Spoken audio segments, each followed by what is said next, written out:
Bismillahirrahmanirrahim. Assalamu alaykum, hurmatli ko'ruvchilar.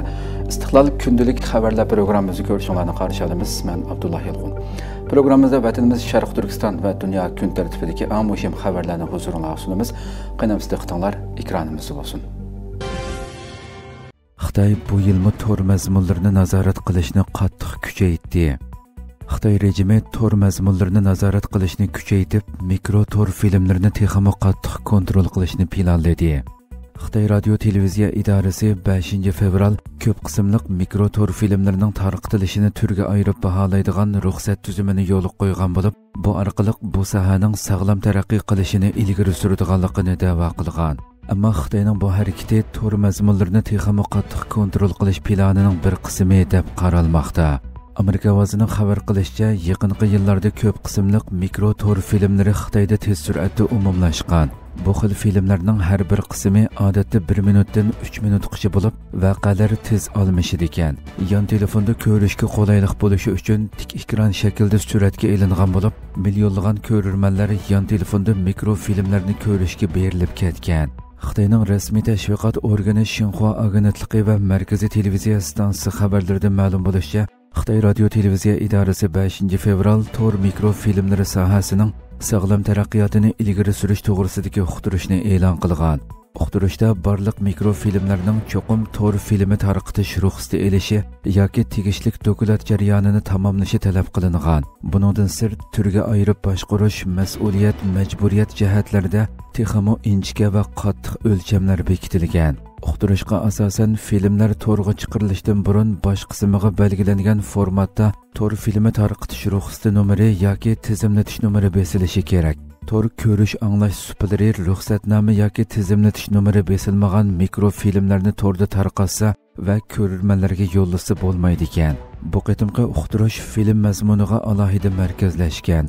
Belgilamaga asosan supining bosh betida alohida tavsiya qilinadigan mikro filmlar cho'qim qayta tekshirishdan o'tishi bo'libmi siyosiy, harbiy, diplomatiya, davlat bexatarligi, birlik sab qatorliq alohida temalarni o'z ichiga olgan mikro filmlar munosabatli organlarning tekshirish talablarini amalga oshirishi kerak ekan. Buningdan boshqa uqtirishga asosan mikrofilm ishlovchilar, mablag' solg'uvchilar, tashviqot suplari va quyish suplari qatorliqlarning hammasi o'zlari ishlagan yoki tarqatgan mazmunlarni qattiq tekshirishi kerak ekan.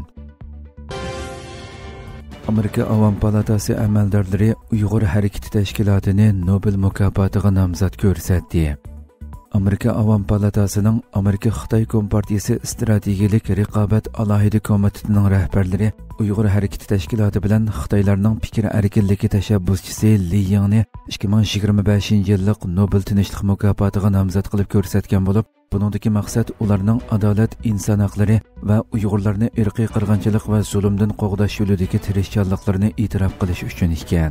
Amerika ovozining 6 fevral xabar qilishicha, Amerika Avam palatasiga tava Amerika Xitoy Kompartiyasi strategik raqobat alohida komitetining raisi, Cumhuriyetchilar partiyasi a'zosi John Molinar Uyg'ur harakati va Li Ying Xitoy Kompartiyasining vahshiyliklariga qarshi insoniyatning qat'iy pozitsiyasini ifodaladi.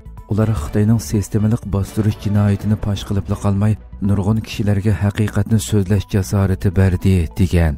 Demokratchilar partiyasi a'zosi Raja Krishnamurti biz Uyg'ur harakati va Li Yingni ularning butun dunyodagi xalqlarning huquqi va izzat hurmatini qo'g'dash yo'lidagi izchil kurashlari uchun Nobel tinchlik mukofotiga nomzod qilib ko'rsatishdan faxrlanamiz deganlarni bildirgan. Uyg'ur harakatining qurg'uvchisi va ijroiya raisi Roshan Abbas xonim muxbirga bu nomzodlikqa ko'rsatilish faqat bizning xizmatimizni e'tirof qilishla emas, balki butun dunyoni Xitoyga qarshi harakatga o'tishga qilingan chaqiriq degan. Islom hamkorlik tashkiloti Trampning G'azza haqidagi qarorini aybladi. Islom hamkorlik tashkiloti Amerika prezidenti Donald Trampning Falastin xalqini G'azzadan ko'chirish taklifini aybladi. Anadolu agentligining xabar qilishicha, Islom hamkorlik tashkiloti Amerika prezidenti Donald Trampning G'azza haqidagi qarori to'g'riliq bayonot e'lon qilib, Trampning Falastin zamini ustidagi da'vo qilingan Isroiliya hukmronligini qo'llash va BDTning yaqin sharqdagi falastinlik musofirlarga yordam qilish qurilish organiga beriladigan mablag'larning to'xtatilishiga munosabatlik bayonlarni ayblagan. İslam Hamkorlik Tashkiloti organ to'rida e'lon qilingan bayonotda G'azza rayonining Falastin zaminining ayrilmas bir qismi ekanligini, Falastin zaminining jug'rafiyasi, nufusi yoki qonuniy o'rnini o'zgartirish masalasini rad qiladiganligini bildirgan. Bayonotda yana Trumpning bayonlarining xalqaro qonunga xilof ekanligi ta'kidlangan. İslam Hamkorlik Tashkiloti bayonotda yana xalqaro jamiyatni umumyuzlik va davomli urush to'xtatishning amalga oshirilishi, Isroiliyaning butunlay chekinishi, falastinliklarning zaminlaridagi bexatarlikning kuchaytirilishi va uylariga bexatar qaytishi, G'azza rayoniga jiddiy yordam, iqtisodni asliga keltirish va qayta qurishning amalga oshirilishi hamda Isroiliyaning Falastin xalqiga qarshi sodir qilgan barliq jinoyatlari uchun javobgarlikka tortilishining kafolatga ega qilinishi uchun o'rtaq tirishchilik ko'rsatishga chaqiriq qilgan. İslam Hamkorlik Tashkiloti bayonotning oxirida yaqin sharqdagi falastinlik musofirlarga yordam qilish va qurilish organiga va uning o'ynagan markaziy va o'rnining to'ldirg'ili bo'lmaydigan rolini qat'iy qo'llaydiganligini, mazkur organning mavjudligini yoki qonuniy huquqini ojizlashtirishga qaratilgan har qanday urinishni qat'iy rad qiladiganligini bildirgan. Tailand bosh ministrining Xitoy ziyorati 48 Uyg'ur haqidagi andishini kuchaytirdi. Tailand bosh ministri Paetongtarn Shinawatiraning dunyoda muqimsizlik kuchaygan bir mezgilda Xitoyni ziyorat qilishi Tailandda tutib turilayotgan 48 Uyg'ur haqidagi andishini kuchaytirdi. Amerika ovozining xabar qilishicha, Tailand bosh ministri Paetongtarn Shinawatira 5 fevral Xitoydagi 4 kunlik ziyoratini boshlagan. Ziyoratning asosli mazmuni iqtisod va savdo munosabatlariga markazlashadigan bo'lib, u yana Xitoy raisi Shi Jinping bilan ko'rishadi ekan. Tahlilchilarning qarashicha, Tailand bosh ministrining ziyorati yana Xitoydan keladigan sayohatchilarning Tailandga berish ishonchini oshirishni maqsad qilgan bo'lib, bu qatimqi ziyorat Xitoy sayohatchilari Tailanddagi sayohat xavfidan andisha qilayotgan mezgilga to'g'ri kelgan. Tadqiqotchilar bu haqda to'xtalib, Xitoylarning Tailand vaziyatidan, bo'libmi to'r aldamchiligi markazlaridan bakrak andisha qilayotganligini, shunga Tailand bosh ministrining bu qatimqi ziyoratining maqsadi Xitoyga Tailanddagi aldamchilik guruhlari masalasini hal qilish uchun barliq tirishchiliklarni ko'rsatayotganligiga kafolat berish ekanligini bildirishgan.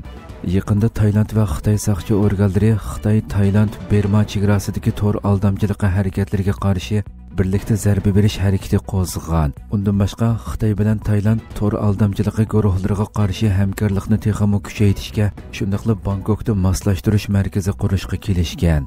Tadqiqotchilar Tailand bosh ministrining Xitoy soqchilarining Tailandda texmo erkin harakat qilishiga yo'l qo'yishi mumkinligini, buning ichida Tailand soqchilari bilan texmo rasmiy hamkorlik o'rnatish va Tailandda Xitoy soqchixonasi qurish qatorliqlari bor ekanligini bildirgan. Tailand Xitoy bilan Amerika orasidagi uzun muddatlik diplomatiya siyosatini davomlashtirishi mumkin bo'lib, Trump hukumati savdo siyosatida Sharqi Janubiy Osiyoga qattiq qo'l muomala qilgan taqdirda, bu Xitoyga Bangkok bilan texmo yaqin munosabat o'rnatish fursati yaratib berishi mumkin ekan. Yaqinda inson haqlari tashkilotlari va dunyodagi nurg'un davlatlar, jumladan Amerika amaldorlari Tailandni nazarbandagi 48 Uyg'urni Xitoyga qaytarib bermaslikka chaqirgan bo'lsa-mu, biroq qisman tahlilchilar Uyg'ur masalasida Tailandning Xitoyning talabi va besimiga bo'ysunishi mumkinligini bildirishgan. Kuzatuvchilar Xitoy bilan Tailandning yaqinqi yillardagi texmo taraqqiy qilgan munosabatidan qaraganda, Tailandda yillardan beri nachar muhitda tutib turilayotgan 48 Uyg'urning xatar ichida qolayotganligini, Tailand hukumatining Xitoyning talabi bo'yicha ish ko'rib qilishi mumkinligini xalqaro inson haqlari tashkilotlari bo'libmi Uyg'ur tashkilotlari birdak harakatga o'tib, 48 Uyg'urni 3-bir davlatga yo'tkab o'rinlashtirmoqcha, ularning xavfdan to'liq qutulgan hisoblanmaydiganligini bildirishmoqda. Hürmetli ko'rmanlar, shunday qilib bugungi xabarlarimiz mushu yerda oxirlashdi. Inshaalloh atiki programmamizda ko'rishguncha omon bo'lg'aysizlar. Assalomu alaykum va rahmatulloh.